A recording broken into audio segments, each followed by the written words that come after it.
Hey guys, நான் உங்க Geekytamizha. இன்னைக்கு வந்து வீடியோ ஸ்டார்ட் பண்ணவே ஃபர்ஸ்ட் வந்து பாரத் ஆப்ஷன் அப்படின்னு சொல்லி ஒரு சூப்பரான earning ஆப்பை பத்தி பார்க்கலாம். இது வந்து ஒரு இந்தியன் ட்ரேடிங் ஆப் அப்படின்னு வந்து சொல்லலாம். சோ இந்த ஆப் வந்து நீங்க ஃப்ரீயா Play Storeல வந்து டவுன்லோட் பண்ணிக்கலாம். டவுன்லோட் பண்ணதுக்கு அப்புறம் ஃப்ரீயா வந்து நீங்க லாகின் பண்ணுங்க. லாகின் பண்ணதுக்கு அப்புறம் ஃபர்ஸ்ட் வந்து நீங்க டெமோ அக்கவுண்ட்ல வந்து பிராக்டிஸ் பண்ணலாம். சோ டெமோ அக்கவுண்ட்ல வந்து உங்களால கிராஃப் வந்து கரெக்ட்டா பிரெடிக்ட் பண்ண முடியும் அப்படின்னு நினைச்சீங்கன்னா நீங்க வந்து ரியல் அக்கவுண்ட்ல நீங்களே வந்து டெபாசிட் பண்ணி விளையாடலாம். இதுல நல்ல விஷயம் என்ன அப்படின்னு பாத்தீங்கன்னா 100 ரூபாயில இருந்து மினிமம் அமௌண்ட் வந்து நீங்க டெபாசிட் பண்ணலாம். அது இல்லாம பிட்காயின், எத்ரம் அப்படின்னு சொல்லி எக்கச்சக்கமான அசெட்ஸ்ல வந்து நீங்க பிரெடிக்ட் பண்ணலாம். சோ நீங்க பண்ண வேண்டிய விஷயம் எல்லாமே பாத்தீங்கன்னா கிராஃப் வந்து மேல போதா இல்ல கீழ போதா அப்படின்னு சொல்லி கரெக்ட்டா வந்து பிரெடிக்ட் பண்ணனும். சோ ஃபர்ஸ்ட் வந்து நல்லா டெமோ அக்கவுண்ட்ல பிராக்டிஸ் பண்ணிக்கோங்க.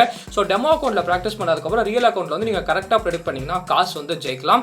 சோ இதுல இன்னொரு சூப்பரான விஷயம் என்ன அப்படின்னு பாத்தீங்கன்னா காசு வித்ட்ரா பண்றது ரொம்ப ஈஸியா வந்து நீங்க வித்ட்ரா பண்ணிக்கலாம். ஃபர்ஸ்ட் வந்து நீங்க KYC வந்து முடிச்சுக்கோங்க. KYC முடிச்சதுக்கு அப்புறம் Paytm வாலெட் இல்லாட்டி உங்க பேங்க் அக்கவுண்ட் வந்து காசு நீங்க ரொம்ப ஈஸியா வந்து வித்ட்ரா பண்ணிக்கலாம். சோ நீங்க பார்க்கலாம் இங்க நம்ம கூட பாத்தீங்கன்னா ஈஸியா வந்து Paytm வாலெட்ல காசை வந்து வித்ட்ரா வந்து பண்ணிட்டோம். சோ இந்த ஆப் வந்து ஃப்ரீயா Play Store வந்து அவைலபிளா இருக்கு. கண்டிப்பா வந்து ட்ரை பண்ணுங்க. ஓகே கைஸ், இப்போ வந்து நம்ம அன்பாக்சிங் வந்து ஆரம்பிக்கலாம். ஸோ இன்றைக்கி என்ன பார்க்க போகிறோம் அப்படின்னு பார்த்தீங்கன்னா Realme 8 Proவோட அன்பாக்சிங் ஒரு விதம் வந்து பார்க்க போகிறோம்.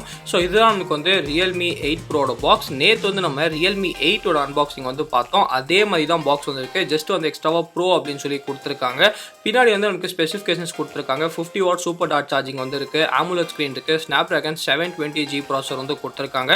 ஸோ இது வந்து 8GB RAM 128GB வெர்ஷன். இது வந்து நம்மளுக்கு ப்ளூ கலர் அப்படின்னு வந்து சொல்லலாம். ஸோ பின்னாடி வந்து நம்மளுக்கு ஃபுல்லா ஸ்பெசிஃபிகேஷன்ஸ் எல்லாமே கொடுத்துருக்காங்க. ஸோ இப்போ வந்து நம்ம பாக்ஸே ஓப்பன் பண்ணலாம். ஸோ பாக்ஸே ஓப்பன் பண்ணி உள்ள என்ன இருக்கு அப்படின்னு வந்து பார்க்கலாம். உள்ள வந்து நம்மளுக்கு இன்னொரு பாக்ஸ் வந்து இருக்கு. அதுல வந்து a great story since the first leap அப்படின்னு வந்து எழுதிருக்கு. ஸோ அதுக்குள்ள நமக்கு வந்து சேஃப்டி கைட் அப்புறம் இன்ஸ்ட்ரக்ஷன் மேனுவல்ஸ் எல்லாமே வந்து கொடுத்துருக்காங்க. ஸோ நீங்க வந்து அதை படிக்கணும்னா கண்டிப்பா வந்து படிச்சுக்கலாம். அப்புறம் நமக்கு வந்து ஒரு கேஸ் வந்து கொடுத்துருக்காங்க. ஸோ Realme 8 அன்பாக்சிங்லேயே பார்த்தோம் என்ன கேஸ் கொடுத்துருக்காங்களோ ஆல்மோஸ்ட் அதே கேஸ் தான் நமக்கு வந்து கொடுத்துருக்காங்க. ஒரு ஓகேஷான குவாலிட்டி கேஸ் அப்படின்னு சொல்லலாம். நெக்ஸ்ட் வந்து நம்மளுக்கு ஃபோன். ஸோ இதுதான் நமக்கு வந்து Realme 8 Pro. இது வந்து இன்ஃபினைட் ப்ளூ கலர் அப்படின்னு வந்து நமக்கு சொல்லலாம். பின்னாடி வந்து பேக் வந்து ஃபுல்லாக பிளாஸ்டிக் பேக் தான். ஃப்ரேமும் நமக்கு வந்து பிளாஸ்டிக் தான் கொடுத்துருக்காங்க. ஃப்ரண்ட்ல மட்டும் நமக்கு வந்து கிளாஸ் இருக்கு. ஸோ கண்டிப்பாக ஒரு சீப் ஃபீலிங் வந்து வருது. அது இல்லாமல் அந்த டேர் டு லீப் அப்படின்னு சொல்லி எழுதியிருக்காங்க. அது எனக்கு சுத்தமாக வந்து பிடிக்கலங்க. அட்லீஸ்ட் Realme 8ல பிளாக் கலரில் கொஞ்சமாவது டீசெண்டாக இருந்துச்சு. ப்ளூ கலரில் வந்து எனக்கு சுத்தமாக பிடிக்கல. ஸோ இது எதுக்கு அவ்வளோ பெருசாக எழுதுறாங்க அப்படின்னு வந்து எனக்கு தெரியல. நெக்ஸ்ட் வந்து பாக்ஸில் ஒரு 65 வாட் சூப்பர் டாட் சார்ஜர் வந்து கொடுத்துருக்காங்க. இந்த சார்ஜர் வந்து 65 வாட் தான். ஆனால் ஃபோன் வந்து 50 வாட் வரைக்கும் தான் நமக்கு வந்து சப்போர்ட் பண்ணுது. நெக்ஸ்ட் வந்து நம்மளுக்கு சார்ஜிங் கேபிள் வந்து கொடுத்துருக்காங்க. ஸோ இது வந்து ஒரு USB Type-C charging cable. So 65 watt கொடுக்காதது கண்டிப்பாக ஒரு வருத்தம் தான். நெக்ஸ்ட் வந்து நம்மளுக்கு ஃபோனே ஓவியூ வந்து பார்க்கலாம். ஸோ மறுபடியும் சொல்கிறேன், எனக்கு வந்து டேட் டு லீப் அப்படின்னு சொல்லி பெருசாக கொட்டையாக எழுதுறது வந்து எனக்கு சுத்தமாக வந்து பிடிக்கல. உங்களுக்கு பிடிக்குதா இல்லையா அப்படின்னு சொல்லி கீழே வந்து கமெண்ட் செக்ஷனில் வந்து கமெண்ட் பண்ணுங்கள். ஸோ கேஸ் கூட நீங்கள் வந்து போட்டால் கூட அந்த டேட் டு லீப் வந்து தெரியுது. ஸோ எனக்கு தெரிஞ்ச பர்சனலாக நம்ம வந்து ஏதாச்சும் ஒரு ஸ்கின் இல்லாட்டி எக்ஸ்ட்ராவாக கேஸ் வாங்கி கண்டிப்பாக போடணும் அப்படின்னு நினைக்கிறேன். ஸோ ஃபோன் சீப் ஃபீலிங்காகவும் இருக்குது. அதே சமயத்தில் அந்த டேட் டு லீப் வந்து சுத்தமாக பிடிக்கிறது இல்லை. ஃபோனுக்கு வந்து ஃபர்ஸ்ட் பூட் வந்து கொடுக்கலாம். ஸோ ஒரு ஹாப்டிக் ஃபீட்பேக் வந்து கொடுத்துச்சு. Realme பவர்ட் பை ஆண்ட்ராய்டு அப்படின்னு சொல்லி நமக்கு வந்து காட்டுது. ஸோ ஃபர்ஸ்ட் வந்து நான் ஃபோனை போய் செட் பண்ணிட்டு வரேன். அதுக்குள்ள நம்ம வந்து ஃபோனோட பட்டன் பிளேஸ்மெண்ட் ஸ்பெசிஃபிகேஷன்ஸ் எல்லாமே வந்து இப்போ பார்க்கலாம். ஸோ பின்னாடி அப்படின்னு பார்த்தீங்கன்னா நமக்கு வந்து Realme லோகோ பிராண்டிங் இருக்குது. அதுக்கப்புறம் டேட் டு லீப் அப்படின்னு சொல்லி பெருசாக எழுதியிருக்காங்க. 4 கேமரா வந்து கொடுத்துருக்காங்க. அதில் வந்து ஒன்று வந்து 108 மெகா பிக்சல் கேமரா, இன்னொன்று வந்து 8 மெகா பிக்சல் அல்ட்ரா வைட் இருக்குது, 2 மெகா பிக்சல் மேக்ரோ, அப்புறம் பார்த்தீங்கன்னா 2 mega pixel black and white sensor வந்து கொடுத்துருக்காங்க. அப்புறம் நமக்கு வந்து டியூவல் ஃபிளாஷ் வந்து கொடுத்துருக்காங்க. பின்னாடி கொடுத்தது ஃபுல்லாகவே நமக்கு வந்து பிளாஸ்டிக் பேக் தான், பிளாஸ்டிக் ஃப்ரேம் தான் வந்து இருக்குது. இதில் வந்து ஸ்னாப்ட்ராகன் 720G ப்ராசஸர் வந்து நம்மளுக்கு கொடுத்துருக்காங்க. நெக்ஸ்ட் வந்து ஃப்ரண்ட் சைடு வந்து நம்மளுக்கு 6.4 இன்ச் AMOLED டிஸ்பிளே வந்து கொடுத்துருக்காங்க. ஸோ இதில் வந்து நம்மளுக்கு HDR சப்போர்ட்டும் இருக்குது. ஆனால் இதில் நமக்கு வந்து 90 ஹெர்ட்ஸோ 120 ஹெர்ட்ஸோ வந்து கொடுக்கல. வெறுமா நம்மளுக்கு வந்து 60 ஹெர்ட்ஸ் AMOLED டிஸ்பிளே மட்டும் தான் கொடுத்துருக்காங்க. ஸோ செல்ஃபி கேமரா அப்படின்னு பார்த்தீங்கன்னா நமக்கு வந்து 16 மெகா பிக்சல் செல்ஃபி கேமரா வந்து இதில் கொடுத்துருக்காங்க. ஸோ இதில் பேட்டரி வந்து 4500 mAh பேட்டரி ப்ளஸ் நமக்கு வந்து 50 வாட் சார்ஜிங் சப்போர்ட்டும் வந்து நமக்கு கொடுத்துருக்காங்க. நெக்ஸ்ட் வந்து right hand side. So right hand சைடை பொறுத்த வரைக்கும் ஃபர்ஸ்ட் வந்து நமக்கு வால்யூம் ராக்கர்ஸ் இருக்குது. அதுக்கப்புறம் பவர் ஆன் ஆஃப் கீ வந்து இருக்குது. ஸோ இதில் வந்து சைட் மவுண்டட் ஃபிங்கர் பிரிண்ட் ஸ்கேனரில் இதில் வந்து ஃப்ரண்ட்லேயே நமக்கு வந்து AMOLED டிஸ்பிளே இருக்கிறதுனால இன் டிஸ்பிளே ஃபிங்கர் பிரிண்ட் ஸ்கேனரே வந்து கொடுத்துட்டாங்க. நெக்ஸ்ட் வந்து லெஃப்ட் ஹேண்ட் சைடு வந்து நமக்கு சிம் ட்ரே வந்து கொடுத்துருக்காங்க. இந்த சிம் ட்ரேல வந்து நீங்கள் 2 நானஸும் போட்டுக்கலாம். அப்புறம் டெடிகேட்டடாக மைக்ரோ SD கார்டு வந்து போட்டுக்கலாம். இதில் பேசிக்காகவே 128GB ஸ்டோரேஜ் வந்து கொடுக்குறாங்க. அது இல்லாமல் டெடிகேட்டடான மைக்ரோ SD கார்டு ஸ்லாட் வந்து ஸோ உங்களுக்கு வந்து ஸ்டோரேஜுக்கு எந்த பிரச்சனையும் கண்டிப்பாக வந்து இருக்காது அப்படின்னு சொல்லலாம். நெக்ஸ்ட் வந்து கீழே வந்து ஒரே ஒரு ஸ்பீக்கர் தான் கொடுத்துருக்காங்க. ஸோ இந்த தடவை கண்டிப்பாக நான் ஸ்டீரியோ ஸ்பீக்கர்ஸ் வந்து எக்ஸ்பெக்ட் பண்ணேன். ஆனால் ஒரே ஒரு ஸ்பீக்கர் தான் கொடுத்துருக்காங்க. யூஎஸ்பி டைப் சி போட்டிருக்கு, மைக்ரோஃபோன் நிறைய வந்துருக்கு, அதுக்கப்புறம் ஹெட்ஃபோன் ஜாக் வந்து நம்மளுக்கு கீழே கொடுத்துருக்காங்க. நெக்ஸ்ட் வந்து நம்மளுக்கு மேலே அப்படின்னு பார்த்தீங்கன்னா நமக்கு வந்து ஒரே ஒரு மைக்ரோஃபோன் அரே மட்டும் தான் நம்மளுக்கு வந்து கொடுத்துருக்காங்க. ஸோ இப்போ வந்து நம்ம ஃபோனோட ஸ்பெசிஃபிகேஷன்ஸ் அப்புறம் பட்டன் பிளேஸ்மெண்ட்ஸ் எல்லாமே வந்து பார்த்தாச்சு. இப்போ நம்ம சாஃப்ட்வேர் ஓவர்வியூ வந்து பார்க்கலாம். ஸோ Realme 8லேயே பார்த்த மாதிரி இதில் எனக்கு வந்து Realme UI 2 வந்து நமக்கு லேட்டஸ்ட்டான Realme UI தான் வந்து கொடுத்துருக்காங்க. ப்ளோட்வேர் அப்படின்னு பார்த்தீங்கன்னா நமக்கு வந்து நிறைய அப்ளிகேஷன்ஸ் வந்து கொஞ்சம் கொடுத்துருக்காங்க. ஃபார் எக்ஸாம்பிள் பார்த்தீங்கன்னா ஸ்னாப்சாட் வந்துருக்கு, ஷோ லூப் அப்படின்னு சொல்லி இருக்குது. அப்புறம் வந்து நமக்கு ஹே ஃபன், ஹே டேப் க்ளவுட் அப்படின்னு சொல்லி எக்ஸ்ட்ராவாக நமக்கு வந்து அப்ளிகேஷன்ஸ் கொடுத்துருக்காங்க.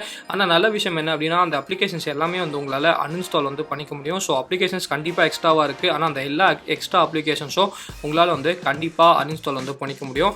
ஸோ இதில் வந்து நம்மளுக்கு கூகுளோட டைலர் அதுக்கப்புறம் கூகுள் மெசேஜஸ் தான் டிஃபால்ட் வந்து கொடுத்துருக்காங்க. ஸோ நிறைய பேர் கேட்பீங்க கூகுள் டைலர் வந்து ரெக்கார்ட் பண்ணால் மற்றவங்களுக்கு கேட்கும் அப்படின்னு சொல்லிட்டு. அதுக்கு ஒன்றும் பண்ண முடியாது. இதுக்கு வந்து நம்மளுக்கு ஸ்ட்ரைட்டாக வந்து கூகுள் டைலர் தான் வந்து கொடுத்துருக்காங்க. ஒருவேளை உங்களுக்கு வந்து தேர்ட் பார்ட்டி கால் ரெக்கார்டர்ஸ் வந்து நீங்கள் கண்டிப்பாக வந்து யூஸ் பண்ணிக்கலாம். ஸோ டிஃபால்ட்டாக கூகுள் டைலர், கூகுள் மெசேஜ் தான் நம்மளுக்கு வந்து கொடுத்துருக்காங்க. ஸோ இப்போ வந்து நம்ம செட்டிங்ஸ்க்கு போவோம். செட்டிங்ஸ்க்கு போயிட்டு அபவுட் ஃபோனில் வந்து போவோம். ஸோ அபவுட் ஃபோனில் நீங்கள் பார்க்கலாம் Android version 11 out of the box வந்து கொடுக்குறாங்க. கண்டிப்பாக ஆண்ட்ராய்டு வெர்ஷன் 11 வந்து ரொம்ப நல்ல விஷயம். ஸோ Realme 8 நம்ம வந்து Android 11 தான் அவுட் ஆஃப் த பாக்ஸ் கொடுத்துருக்காங்க. Realme 8 Proலையும் பார்த்தீங்கன்னா நமக்கு வந்து Android 11 out of the box வந்து கொடுக்குறாங்க. இது வந்து கண்டிப்பாக இண்டஸ்ட்ரிக்கு ஒரு நல்ல விஷயம் அப்படின்னு வந்து சொல்லலாம். நெக்ஸ்ட் வந்து நம்ம சாஃப்ட்வேர் அப்டேட் போய் செக் பண்ணலாம். ஸோ Realme UI வெர்ஷன் கூட நமக்கு வந்து வெர்ஷன் 2.2 வந்து கொடுத்துருக்காங்க. ஸோ இதில் வந்து எக்ஸ்ட்ராவாக நிறையா ஃபீச்சர்ஸ் வந்து Realme ஆட் பண்ணியிருக்காங்க. அந்த ஃபீச்சர் வீடியோ வந்து கூடி சீக்கிரம் நம்ம சேனலில் வந்து நம்ம பப்ளிஷ் வந்து பண்ணுறோம். So Realme UI 2.0 based on Android 11. So சாஃப்ட்வேரை பொறுத்த வரைக்கும் லேட்டஸ்ட்டான ஒரு சாஃப்ட்வேர் தான் வந்து கொடுத்துருக்காங்க. நெக்ஸ்ட் வந்து நமக்கு டிஸ்பிளேல போய் பார்ப்போம். ஸோ டிஸ்பிளே பொறுத்த வரைக்கும் நமக்கு வந்து இதுலேயும் ஆல்வேஸ் ஆன் டிஸ்பிளேல ஒரு சின்ன குறை வச்சிருக்காங்க. என்ன அப்படின்னு பார்த்தீங்கன்னா ஃபர்ஸ்ட் வந்து நமக்கு ஆப்வியஸ்லி டார்க் மோட் வந்து இருக்குது. ஸோ டார்க் மோட் வந்து உங்களுக்கு தேவைப்படும் போது நீங்கள் வந்து யூஸ் வந்து பண்ணிக்கலாம். அப்புறம் அந்த ஷெட்யூல் ஆப்ஷனும் உங்களுக்கு வந்து டார்க் மோடில் வந்து கொடுத்துருக்காங்க. ஆனால் இங்கே என்ன பிரச்சனை அப்படின்னு பார்த்தீங்கன்னா always on display. So always on டிஸ்பிளேக்கு போங்க. So always on display click பண்ண உடனே பார்த்தீங்கன்னா ஆல்வேஸ் ஆன் டிஸ்பிளேல உங்களுக்கு வந்து ரெட்மியில் கொடுக்குற மாதிரி எக்கச்சக்கமான ஆப்ஷன்ஸ்லாம் எதுவுமே கொடுக்கல. ஜஸ்ட் வந்து டைமு நோட்டிஃபிகேஷன் மட்டும்தான் கொடுக்கும். ஆனால் நல்ல விஷயம் என்ன அப்படின்னு பார்த்தீங்கன்னா ரெட்மியில் நம்மளுக்கு வந்து எப்போவுமே ஃபுல்லாக ஆன் பண்ணுற மாதிரி ஒரு ஆப்ஷனே இல்லை. ஆனால் இதில் வந்து நம்மளுக்கு ஃபுல்லாக ஆன் பண்ணுற மாதிரி ஆப்ஷன் கொடுத்துருக்காங்க. ஸோ ஃபியூச்சரில் ஏதாவது அப்டேட்ஸில் ஒரு வேளை நமக்கு வந்து ஆட் பண்ண முடிஞ்சால் நமக்கு ரொம்ப நல்லாயிருக்கும் அப்படின்னு நினைக்கிறேன். ஆனால் இப்போதைக்கு பார்த்தீங்கன்னா வெறும் கிளாக்கு அதுக்கப்புறம் வந்து உங்களால் நோட்டிஃபிகேஷன்ஸ் மட்டும்தான் உங்களால் வந்து பார்க்க முடியுது. ஸோ எக்ஸ்ட்ராவாக கஸ்டமைசேஷன்ஸ் எதுவுமே வந்து நம்மளுக்கு ஆல்வேஸ் ஆன் டிஸ்பிளேல வந்து கொடுக்கல. நெக்ஸ்ட் வந்து நமக்கு ஸ்டோரேஜ். ஸோ ஸ்டோரேஜை பொறுத்த வரைக்கும் 128 GB வந்து பேசிக்காகவே கொடுத்துருக்காங்க. ஸோ 6 GB RAM வாங்கினாலும் 8 GB RAM வாங்கினாலும் 128 GB வந்து உங்களுக்கு கிடைக்குது. அது ரொம்ப நல்ல விஷயம். அது இல்லாமல் டெடிகேட்டடாக மைக்ரோ SD கார்ட் ஸ்லாட் வந்து போட்டுக்கலாம். ஸோ ஸ்டோரேஜ் வந்து உங்களுக்கு பிரச்சனையாக இருக்காது. ஸோ 128 GB ஆல்மோஸ்ட் பார்த்தீங்கன்னா ஒரு 17 GB வந்து நமக்கு யூஸ்டாக இருக்குது. பேட்டரியை பொறுத்த வரைக்கும் 4500 mAh பேட்டரி வந்து கொடுத்துருக்காங்க. 50 வாட் சார்ஜிங் வந்து நமக்கு கொடுத்துருப்பாங்க. ஸோ 65 வாட் வந்து கொடுப்பாங்க அப்படின்னு சொல்லி எதிர்பார்த்தா 50 வாட் தான் நமக்கு வந்து கொடுத்துருக்காங்க. ஸோ பேசிக்கலாக பார்த்தீங்கன்னா Realme 7 Proலேருந்து இந்த இதில் மட்டும் ஒரு சின்ன டவுன்கிரேட் அப்படின்னு சொல்லலாம். நெக்ஸ்ட் வந்து DRM இன்ஃபோர்ட். ஸோ DRM இன்ஃபோர்ட் நீங்கள் பார்க்கலாம் HDR10 சப்போர்ட்டும் இருக்குது, HDR10+ சப்போர்ட்டும் இருக்குது. ஆனால் ரிஃப்ரெஷ் ரேட் வந்து எனக்கு எதுக்கு 61 Hz அப்படின்னு சொல்லி காட்டுதுன்னு தெரியல. ஸோ 60 Hz மட்டும் தான் சப்போர்ட் இருக்குது. ஆனால் DRM இன்ஃபோல நமக்கு வந்து 61 Hz அப்படின்னு வந்து காட்டுது. நெக்ஸ்ட் பார்த்தீங்கன்னா உங்களுக்கு வந்து கீழே போனீங்கன்னா L1 சர்டிஃபிகேஷன் இருக்குது. ஸோ உங்களால் Amazon Prime, Netflix எல்லா OTT பிளாட்ஃபார்ம்ஸ்லையும் ஃபுல் ஹெச்டியில் அதே சமயத்தில் HDR கான்டென்ட்டும் உங்களால் வந்து பார்க்க முடியும். ஸோ கண்டிப்பாக இது வந்து நல்ல விஷயம் அப்படின்னு வந்து சொல்லலாம். நெக்ஸ்ட் வந்து மேனுவல் கேமரா காம்பேட்டபிலிட்டி. ஸோ இதில் வந்து கூகுள் கேமரா சப்போர்ட் வந்து கண்டிப்பாக இருக்குது. ஸோ கூகுள் கேமரா உங்களால் ரொம்ப ஈஸியாக வந்து இன்ஸ்டால் பண்ணிக்க முடியும். கூகுள் கேமராக்கு வீடியோ வேணும் அப்படின்னு நினச்சிங்கன்னா கீழே வந்து கமெண்ட் செக்ஷனில் வந்து கமெண்ட் பண்ணுங்கள். கூகுள் கேமராக்கு டெடிகேட்டடாக ஒரு வீடியோ வந்து போடலாம். நெக்ஸ்ட் வந்து நமக்கு இன்டிஸ்பிளே ஃபிங்கர் பிரிண்ட் ஸ்கேன் வந்து கொடுத்துருக்காங்க. இன்டிஸ்பிளே ஃபிங்கர் பிரிண்ட் ஸ்கேனர் ஃபாஸ்ட்டாக தான் இருக்குது. ஆனால் ஏன் தெரியல 2 தடவை வந்து கொஞ்சம் அக்யூரேட்டாக வந்து இல்லாத மாதிரி இருக்குது.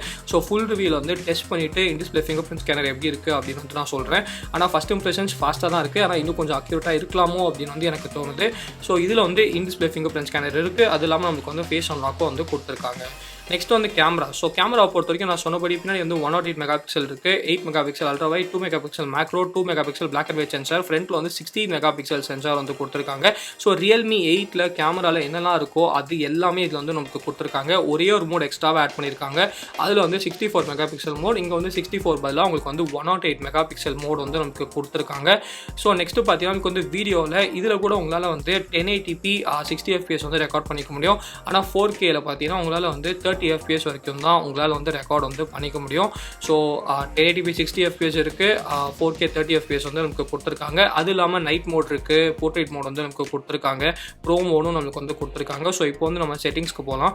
செட்டிங்ஸ்க்கு போயிட்டு நீங்கள் வந்து வீடியோ ரெசல்யூஷன் வந்து பார்க்கலாம். 1080pல நமக்கு வந்து 60 FPS வந்து கொடுத்துருக்காங்க. ஆனால் 4K பொறுத்த வரைக்கும் நமக்கு வந்து வெறும் 30 FPSல தான் மேக்ஸிமம் சப்போர்ட் வந்து நம்மளுக்கு பண்ணிகிட்ருக்காங்க அப்படின்னு சொல்லலாம். ஸோ மற்றபடி பார்த்தீங்கன்னா நான் சொன்னபடி அந்த 108 mega pixel high resolution mode வந்துருக்கு. அது இல்லாமல் எக்ஸ்ட்ராவாக எக்கச்சக்கமான மோட்ஸ் வந்து நமக்கு கொடுத்துருக்காங்க. ஸோ ஒரு டிப்பிக்கலான ஒரு ரியல்மி கேமரா அப்படின்னு வந்து சொல்லலாம். ஸோ இந்த ஃபோனை ஆல்மோஸ்ட் நான் வந்து ஒரு 2 டேஸாக வந்து யூஸ் பண்ணிகிட்ருக்கேன் அப்படின்னு வந்து சொல்லலாம். ஸோ இப்போ வந்து சில ஃபோட்டோஸ் எல்லாமே எடுத்திருக்கோம். அந்த ஃபோட்டோ சாம்பிள்ஸ் எல்லாமே நம்ம வந்து பார்க்கலாம். ஸோ இதெல்லாமே Realme 8 Proவில் எடுத்த ஒரு ஃபோட்டோ சாம்பிள்ஸ் அப்படின்னு வந்து சொல்லலாம். ஸோ Realme 8 Pro பொறுத்த வரைக்கும் நமக்கு வந்து 108 மெகா பிக்சல் மோட் வந்து ஓகேஷாக தான் இருக்குது. பெருசாக ஓவர் சேச்சுரேஷன் எதுவுமே இல்லை. ஆனால் ultra wide plus ultra wide HDRலாம் நீங்கள் வந்து எடுக்கும்போது ஏன் தெரில HDRோட அல்காரிதம் வந்து ரொம்ப மெஸ்டப்பாக இருக்க மாதிரி இருக்குது. அதாவது கொஞ்சம் ஓவர் சேச்சுரேட் ஆகுது. அதே சமயத்தில் நமக்கு வந்து லைட் ரூம்லாம் கிளாரிட்டியை வந்து ஃபுல்லாக ஏற்றினா எப்படி இருக்கோ அதே மாதிரி இருக்குது. இதை தான் வந்து Realme 8லேயும் சொல்லியிருந்தேன். ஸோ அதே தான் நமக்கு வந்து Realme 8 Proலேயும் வந்து பண்ணுது. ஸோ அல்ட்ரா வைட் வந்து இன்னும் பயங்கரமாக வந்து இம்ப்ரூவ் பண்ணணும். அதே சமயத்தில் HDR அல்காரிதமும் நமக்கு வந்து பயங்கரமாக வந்து இம்ப்ரூவ் பண்ணணும் அப்படின்னு நினைக்கிறேன். இப்போ வந்து என்னை பொறுத்த வரைக்கும் கேமராஸ் வந்து கொஞ்சம் ஹாஃப் பேக்டாக வந்து இருக்குது அப்படின்னு வந்து நான் வந்து நினைக்கிறேன். அப்புறம் பார்த்தீங்கன்னா நமக்கு வந்து selfie camera. So selfie camera பொறுத்த வரைக்கும் இது வந்து நமக்கு 16 மெகா பிக்சல் செல்ஃபி கேமரா வந்து கொடுத்துருக்காங்க. செல்ஃபி கேமரா வந்து பேக் கேமராஸோட கம்பேர் பண்ணும்போது ஓரளவுக்கு வந்து பரவாயில்ல அப்படின்னு வந்து சொல்லலாம். ஆனால் சில டைம் மட்டும் நமக்கு வந்து பின்னாடி வந்து பயங்கரமாக வந்து ப்ளோன் அவுட் வந்து பண்ணி விடுது. ஸோ அதை வந்து கொஞ்சம் ஆப்டிமைஸ் பண்ணால் நல்லாயிருக்கும் அப்படின்னு நினைக்கிறேன். மொத்தத்தில் கேட்டிங்கன்னா கேமராஸ் வந்து இன்னும் நல்லா வந்து Realme சைடில் வந்து ஆப்டிமைஸ் பண்ணணும் அப்படின்னு நினைக்கிறேன். உங்கள் ஒப்பீனியன் என்ன அப்படின்னு சொல்லி கேமரா பார்த்து கீழே வந்து கமெண்ட் செக்ஷனில் வந்து கமெண்ட் பண்ணுங்கள். ஸோ என்னோட கீழே தான் வீடியோ பிடிச்சா லைக் பண்ணிக்கோங்க, பிடிக்கலனா அன்லைக் பண்ணிக்கோங்க. ஏதாச்சும் இருந்தால் கீழே கமெண்ட் செக்ஷன் பண்ணுங்கள். மறக்காமல் நம்ம Geekytamizha சேனலுக்கு சப்ஸ்கிரைப் பண்ணிக்கோங்க. மகிழ்ச்சி.